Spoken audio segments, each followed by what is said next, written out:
सामान जब उठाया तो पता चला कि जो बैग है उसका एक पहिया टूटा हुआ है। तो वो यहाँ पे जो एयरलाइन का स्टाफ था उनको बताया, तो अब उनके साथ कुछ बातचीत चल रही है, या तो वो रिपेयर करा के देंगे या जो डैमेज हुआ है वो उसकी भरपाई करेंगे। तभी ये जो मैडम खड़ी हैं पीछे, ये उन्हीं का स्टाफ है।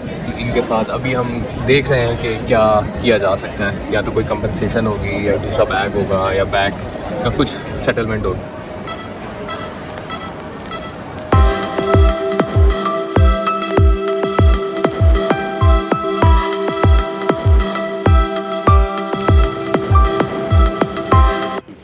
अस्सलाम वालेकुम एंड गुड मॉर्निंग। आज सिंगापुर से वापसी है।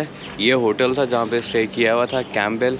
बहुत ही फारी किस्म का होटल था, इसलिए अंदर से नहीं दिखा रहे आपको, बाहर से देख लें कि ये हॉस्टल लाउंज है। तो पहले थोड़ी सी कन्फ्यूजन हो गई थी हॉस्टल और डॉर्म्स में। मुझे लग रहा था कि एक अच्छा एक्सपीरियंस होगा डॉर्म में बाकी लोगों के साथ रूम शेयर करके रहना, लेकिन it was disgusting. It was not a very pleasant experience. तो खैर 2 रातों की बात थी, 2 रातें गुजार ली। अब आज सिंगापुर से थाईलैंड जाना है और फुकेट की फ़्लाइट है, और अभी मेरा ख़्याल है तकरीबन 10 बज रहे हैं, 10 से थोड़ा ऊपर हो गया है, और फ़्लाइट जो है हमारी वो 1 बजे की है। तो आइडिया ये था कि पहले निकल जाएंगे, थोड़ा जल्दी पहुंच जाएंगे, वहाँ जाके नाश्ता कर लेंगे और जो सिंगापुर एयरपोर्ट है उधर थोड़ा चक्कर लगा लेंगे। तकरीबन 1 बजे हमारी फ़्लाइट है, 2 बजे तक मोस्ट प्रॉब्ली हम फुकेट में होंगे। ज़्यादा लंबी फ़्लाइट नहीं, आधे घंटे की फ़्लाइट होगी, अगर लेट भी हो गई तो 1 घंटा लग जाएगा। तो ये आज का प्रोग्राम है, और अभी टैक्सी का वेट कर रहे हैं। ग्रैब मंगवाई है, और यहाँ से तकरीबन एयरपोर्ट तक का जो रास्ता है वो मेरा ख़्याल है तकरीबन नाना करते हुए भी आधे घंटे का या पौने घंटे का तो होगा। तो वेट करते हैं टैक्सी का। टैक्सी बल्कि आ भी गई है, ये मैरून कलर की जो टैक्सी आ रही है। तो लेट्स गो। सिंगापुर के जिस इलाके में मैं ठहरा हुआ था उसका नाम था लिटिल इंडिया, और लिटिल इंडिया वाकई अपने नाम की तरह एक छोटा सा इंडिया ही था। यहाँ पे मेजॉरिटी लोग साउथ इंडिया के रहने वाले थे, जो गोवा, केरला या तमिलनाडु इस टाइप की आवाम मुझे नज़र आ रही थी। यहाँ पे जो एक बहुत ही इंटरेस्टिंग और नई चीज़ थी मेरे लिए, वो ये थी, यहाँ पे बहुत ज़्यादा डांस बार थे। Chandni dance bar, Sangeeta dance bar, Chandni, Chameli dance बार। मुझे मौका तो नहीं मिला अंदर जाके इस डांस बार को एक्सपीरियंस करने का, लेकिन जब यहाँ पे कोई दरवाज़ा खुलता था तो मैं अंदर झांक लेता था कि अंदर हो क्या रहा है। तो अंदर देखने में पता चला कि यार बहुत ज़्यादा ढिंचुक डिस्को किस्म की लाइटें लगी हुई हैं, धुआं उठ रहा है, और लोग अंदर बैठ के पी पिला रहे हैं। कुछ ख़वातीन हैं जो साड़ी में डांस कर रही हैं। तो बिल्कुल वो जो फिल्मों में देखा था ना, सस्ते किस्म के बार होते थे बड़े शेडी एरियाज़ में, तो ये उस किस्म का एक माहौल था। तो लिटिल इंडिया पूरा का पूरा जो था वो बिल्कुल ऐसा नज़र आ रहा था जैसे साउथ इंडिया की फ़िल्मों में अक्सर हमने देखा है कि गली मोहल्ले चौबारे, इस टाइप का पूरा इलाका जो था वो इनका था, लिटिल इंडिया का।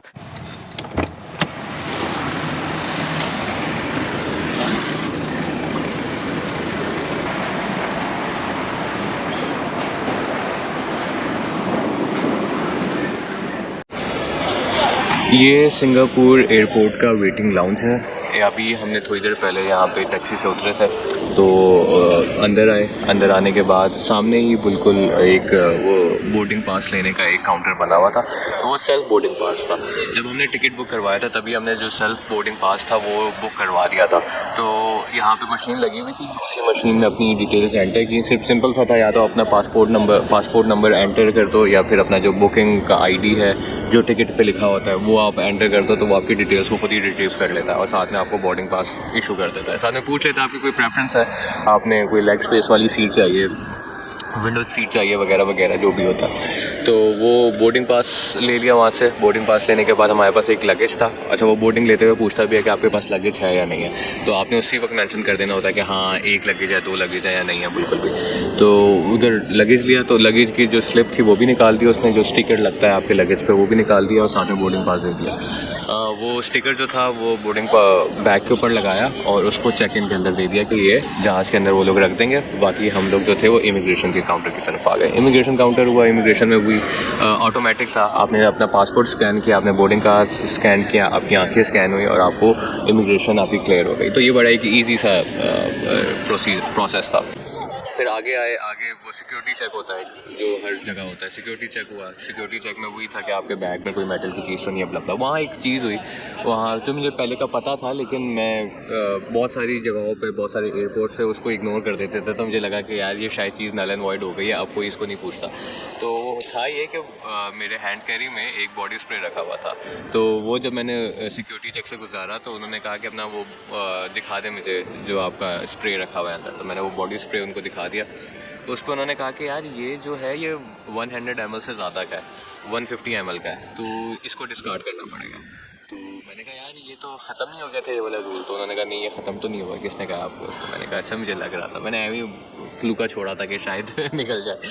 तो खैर तो वो डिस्कार्ड करना पड़ेगा। उसके बाद ये अंदर आ गया, ये वेटिंग लाउंज है और अभी हमारे पास तकरीबन 1-1.5 घंटा है फ़्लाइट आने में, फ़्लाइट की बोर्डिंग शुरू होने में। तो अभी बस थोड़ा यहाँ पे घूमते फिरते हैं, थोड़ा खाते पीते हैं। उसके बाद जो एयर एशिया की फ़्लाइट है टू थाईलैंड, पहला एक्सपीरियंस होगा मेरा एयर एशिया के साथ। इसके बाद इससे पहले मुझे याद नहीं पड़ता कि मैंने कभी एयर एशिया की फ़्लाइट ली हो, क्योंकि वो चलती हुई ज़्यादातर इसी रीजन के अंदर है।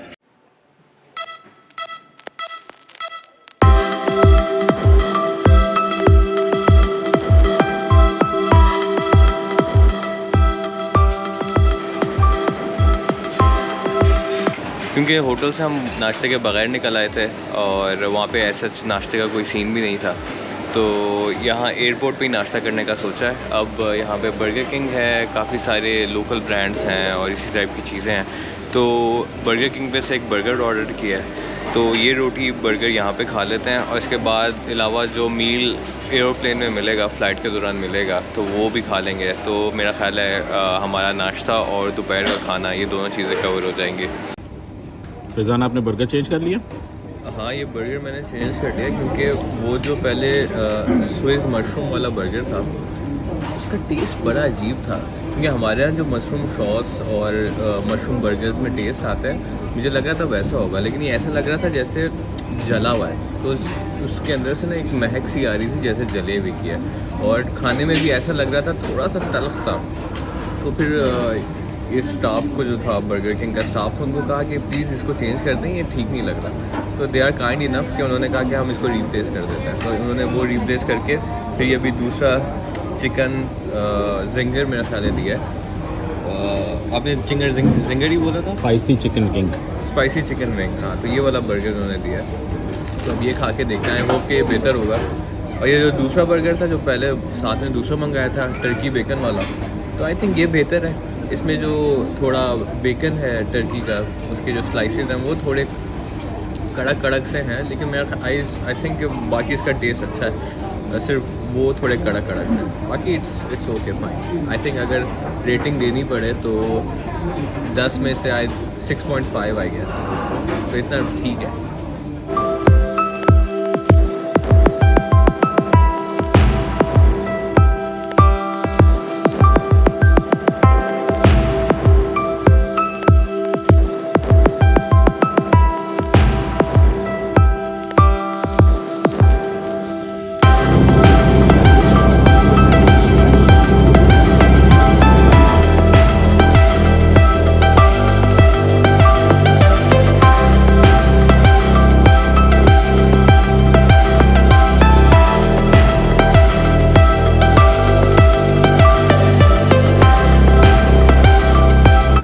फुकेट एयरपोर्ट पे थोड़ी देर पहले लैंड कर लिया था, अपनी इमिग्रेशन क्लियर करवाई और उसके बाद सामान उठाया यहाँ से।